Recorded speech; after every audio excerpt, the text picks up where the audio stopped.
Thank you for tuning into Literary Blend, a publishing podcast. I'm your host, Demi Michelle Schwartz. There's no perfect recipe for chasing a dream in the publishing industry, but I hope the conversations on this show give you the ingredients you need to bake yours into reality.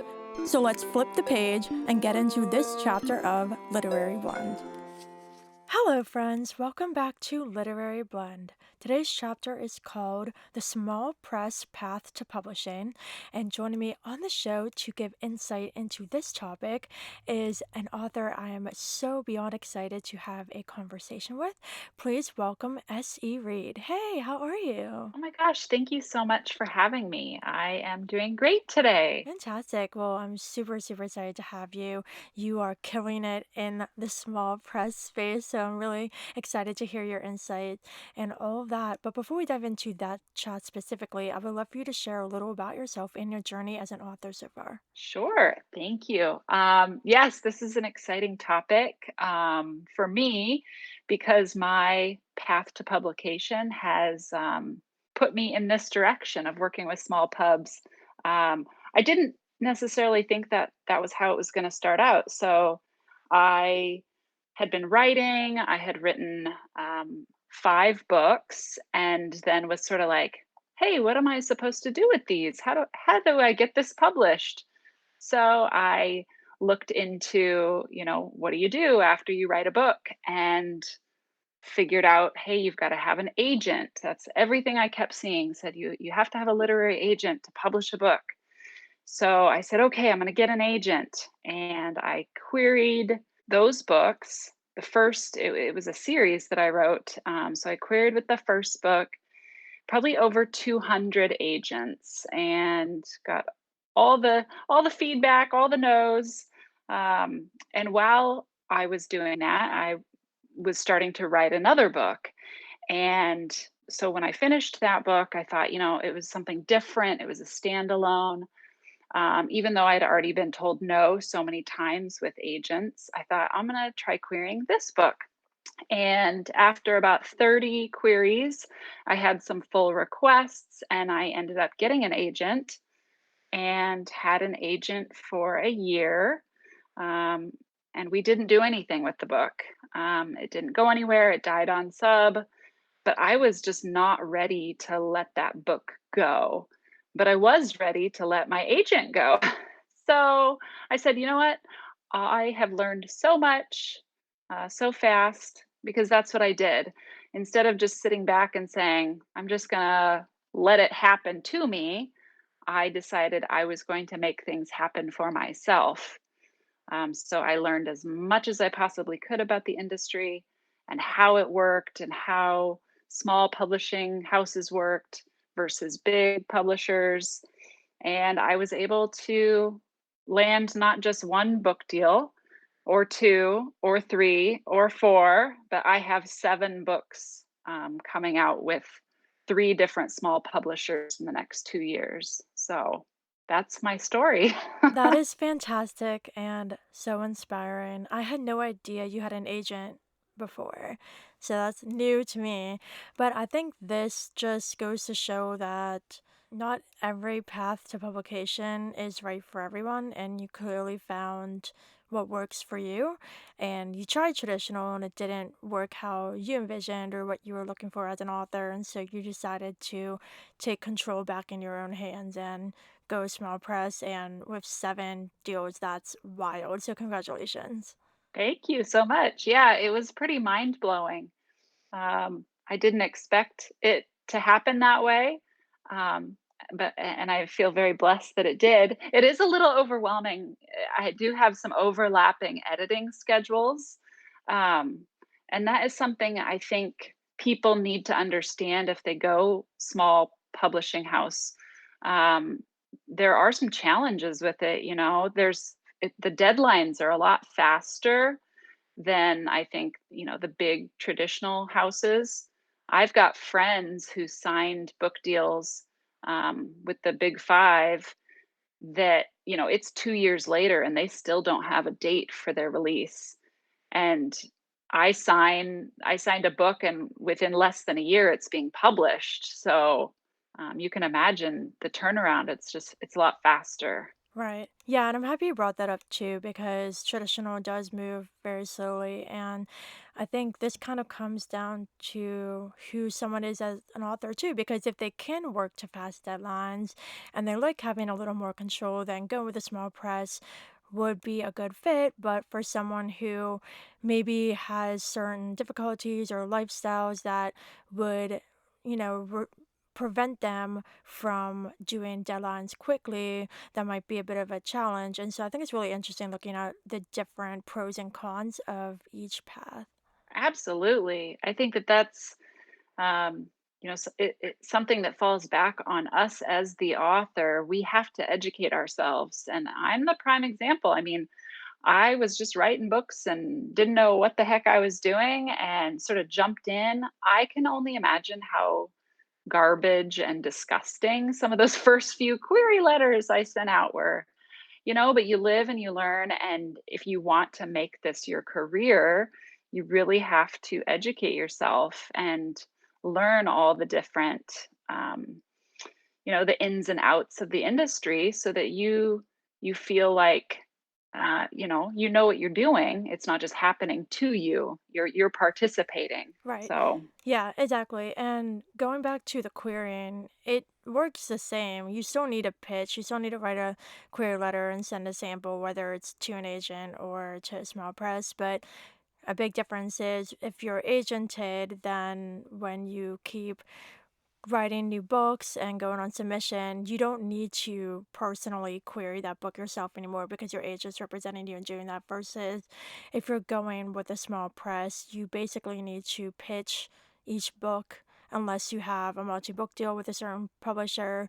If you want to move on with new projects, you basically need to go back to square one with it and pitch. But then again, if you start getting some small press deals like you have you seen it get easier after you have a couple deals to grab people's attention and you get other deals quicker, or has the process kind of stayed the same regardless? that is a wonderful question. Absolutely. So yes, I think that it is easier once you know what you're doing. It's not as scary, and I think it's kind of like that in anything. Once you take that first leap, once you get your first yes, or once you've done something enough times, you really start feeling like, hey, I can do this. You're more confident in your ability to pitch your own stories. I think for me, that was the hardest part, um, querying so much and trying to figure out what the publishers or agents were looking for. But once you kind of figure that out, yeah, it's definitely easier. And I think it ties to building relationships. So I have tried to build a strong positive relationship with one of my publishers, which then they were more open to hearing me pitch future books. So with one of my publishers, I have 3 books, each independent of themselves, so each standalone books that are coming out. I mean, I still had to pitch for the other 2. I didn't just get a free pass because I had published with them before, but I felt more confident in pitching it to them, if that makes sense. Right. Yeah, and again, you bring up a really good point with networking in general and recognizing that the publishing industry is built on relationships, and cold querying does work too. I cold queried my agent and I had no previous interaction with her. And on the flip side of that, I have personally pitched agents at conferences and got ghosted on requested material. And so it can go either way. But I do think, like, if you have some kind of connection with somebody, then they recognize you and you stand out of the group. You're not just one more person in the pile.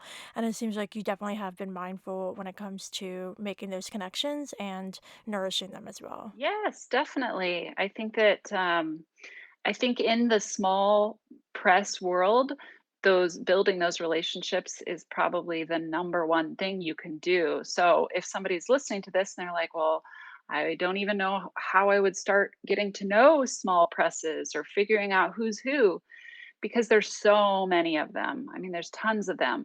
But I found my small publishers um, sort of by accident. I was still agented at the time, and we were not having any luck. I had pitched my another book to my agent since the first book was not um, he was not doing much with it. And so I tell people the best advice that that person, that my agent, ever gave to me was to go out and meet people in the industry and try to get some other like short stories published, try to build my network, build up my name. So I was writing a lot of short stories in between writing other books. And then again, it was like, what do I do with all these stories? So I started looking for places to submit and anthologies and contests and literary journals and magazines. And I was finding some pretty good success. I think I have over 20 or close to 30 stories published in various Wow, places. that's incredible. Thank you. You're Yeah, killing and the it. one of I'm trying. I'm trying. But yeah, my publisher, that's how I found them. They had an open anthology call and they accepted one of my stories. And then they had another open anthology. And I had enjoyed working with the editor on the first one. So I submitted something else and it got selected. And I really enjoyed, they had some marketing team calls. They had like this really cool vibe, this little community, and I really felt like I fit in. And so then I queried them with my book, and that's how the story goes. Yeah, no, that's great. And I love everything you mentioned about the short stories. Amy Nielsen and I actually had a whole conversation on this show about short stories. So that one is out. If someone's listening right now or is interested in learning more about the short stories, that one is out too. And I think, like you said too, it's building the connections and continuing to write and submit things and add things to your name. Like Amy actually encouraged me to submit a short story to Outing and it got selected and that's my first acceptance in an anthology. And now that's something I can include in my bio and it just gives you another credit there. Like if you have an education in writing, like an MFA or Bachelor of Arts, which I do, but like having a publishing credit now soon whenever the anthology's out, it'll be nice to include. And so you're exactly right in the fact like it adds things to your name and whenever you query, like you said, you queried that publisher with your book and they selected you, well, they already had a connection with you.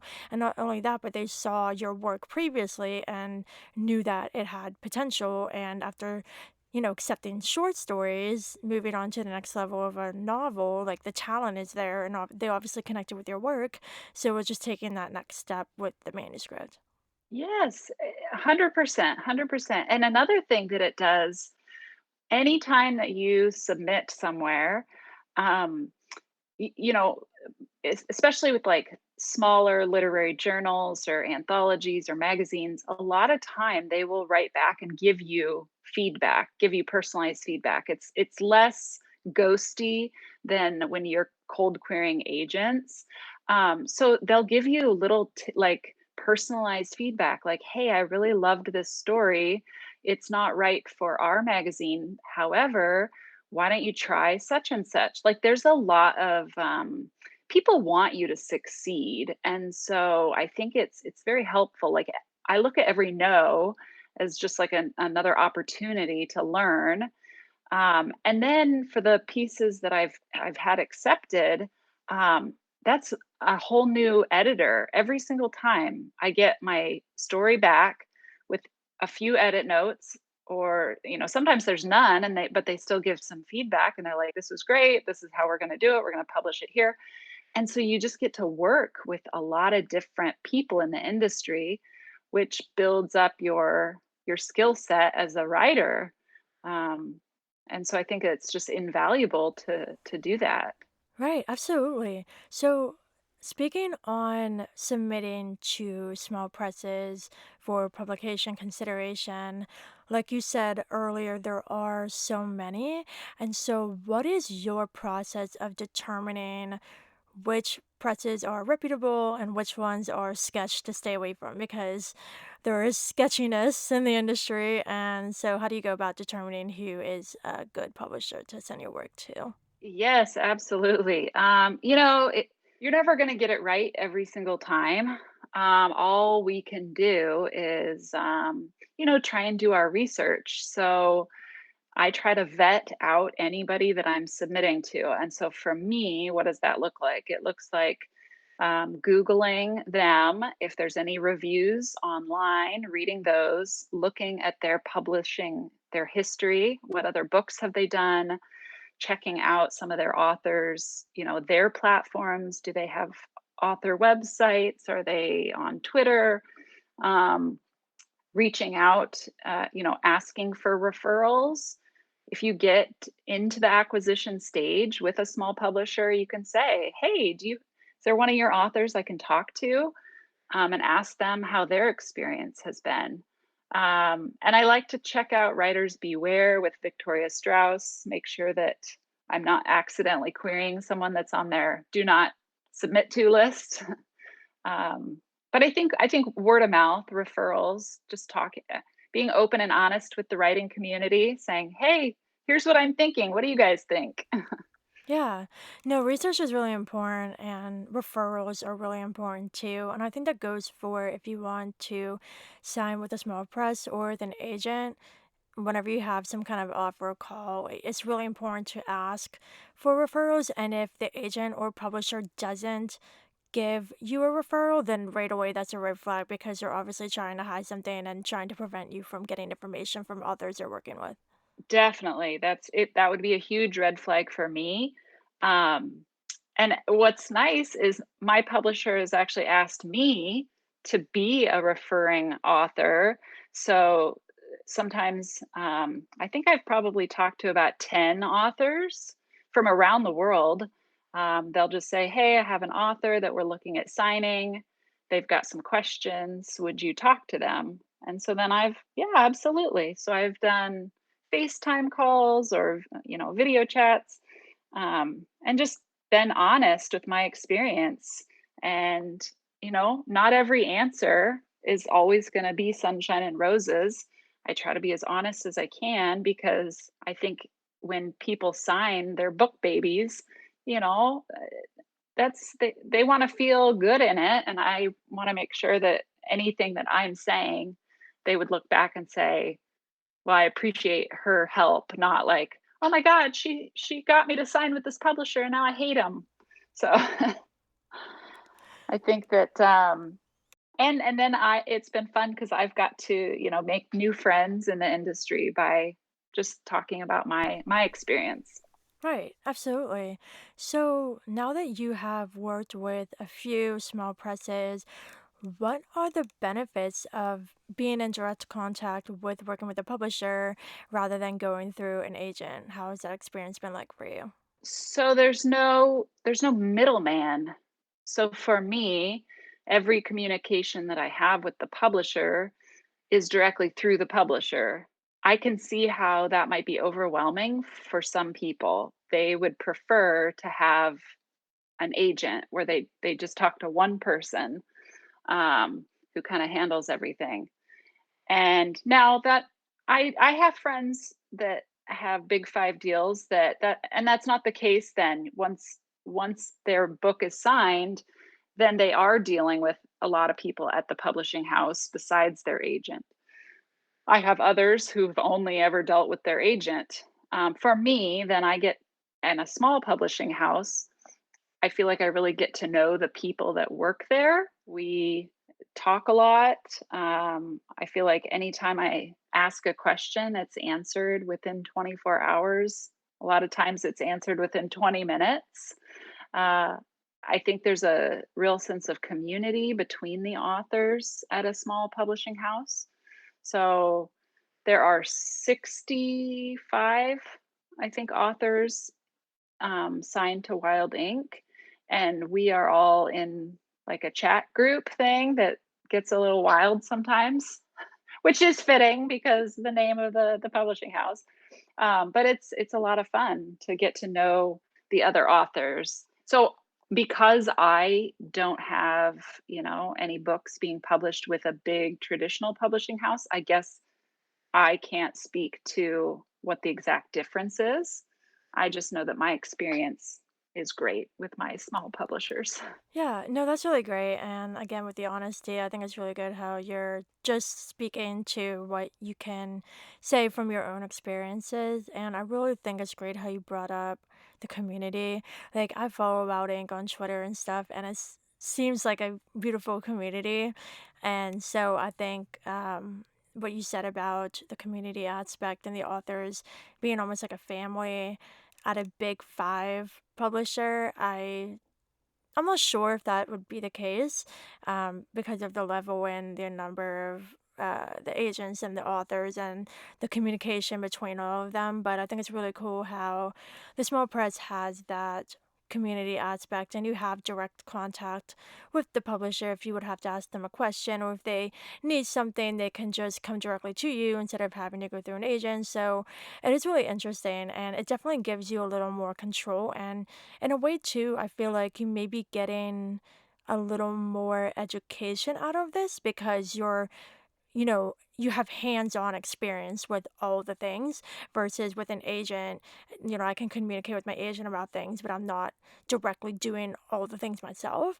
And so I think you're learning a lot by actually being active in every step of the process. Yes, that's 100%. I feel that too, that no matter what happens with my writing career from this point forward, I feel like I have such a great handle on the whole process because my small publisher has been very willing to share with me the steps and the things that go on behind the scenes and is very, I think transparency is it's important not just in publishing but in any avenue and anywhere that we work. I think as humans we want to know the truth, we want to know what goes on.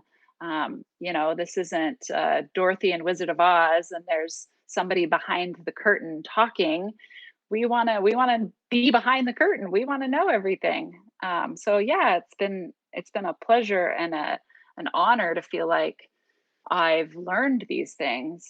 Um, so I think it'll make me a stronger writer. At least I hope so.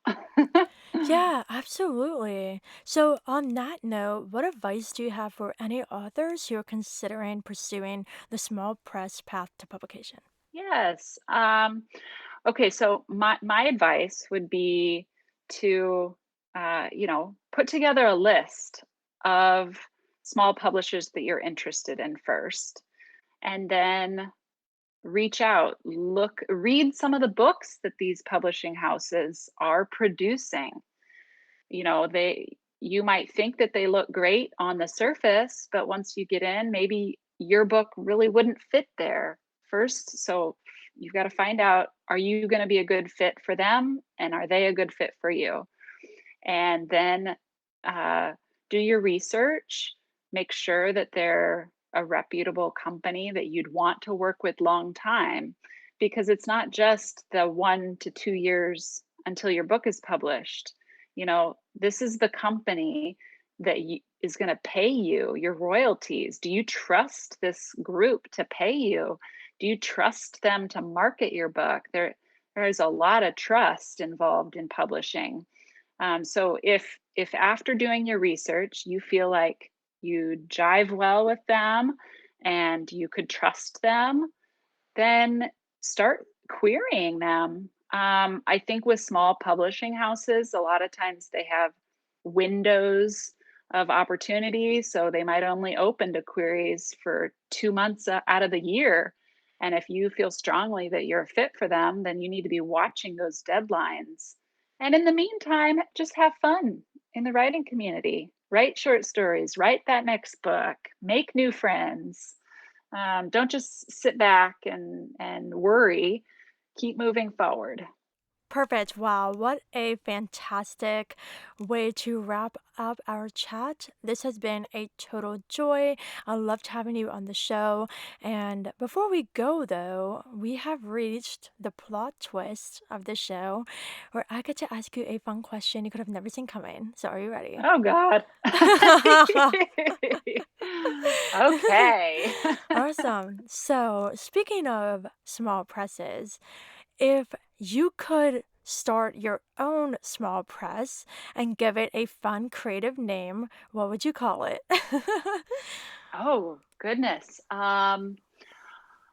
That's a really good question. So I would probably give it a food name, because I am a food junkie, I guess.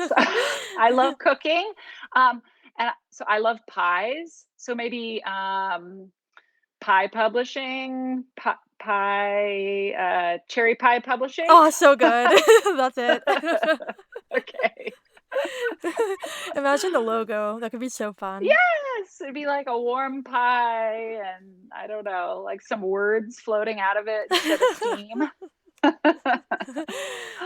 Well, who Oh, that was knows? good. Thank you so Yeah. much. Yeah. Yes, Well, you were maybe in so the fun to chat future, with. cherry pie publishing will be a thing. Yes, there you go. You'll be my first author I'll sign. Fantastic. Well, can you please share with everybody where they can connect with you online and check out all of your fabulous books? Yes, thank you. So my writing website is called Writing with Reed, two E's in Reed, Writing with Reed. And then I'm on Twitter at Writing with Reed. Um, and where else? Wild Ink Publishing, Conquest Publishing, Scarsdale Publishing, and then lots of places online. So, Can I just yeah. say you have like a total writer name. Like to have Reed but like spelled differently, you win. Thanks. Yeah, Yeah. I had to do a play on words with it. So, It's always so funny when I'm like looking at like authors' names on their books and I'm like, that is definitely a fantasy name or that is a thriller name. And then I'm just Demi Michelle Schwartz. Like I don't have a cool like, oh, fantasy thriller name. Some people have really cool names that just fit their genre and shout out to them. absolutely. Well, it was such a joy having you on the show. Yes. Oh my gosh, Demi, thank you so much. Yeah, you're I appreciate welcome. it. Yeah, for Okay. sure. And that is a wrap on this chapter of Literary Blend with Shelby, all about the small press path to publishing. If you enjoyed our conversation, please consider leaving Literary Blend a review and giving it 5 stars to help others just like you discover it. Also, if you have friends in the publishing industry you think would enjoy the show, please pass it along to them. Thank you for listening, and until we flip to the next chapter, happy reading and writing.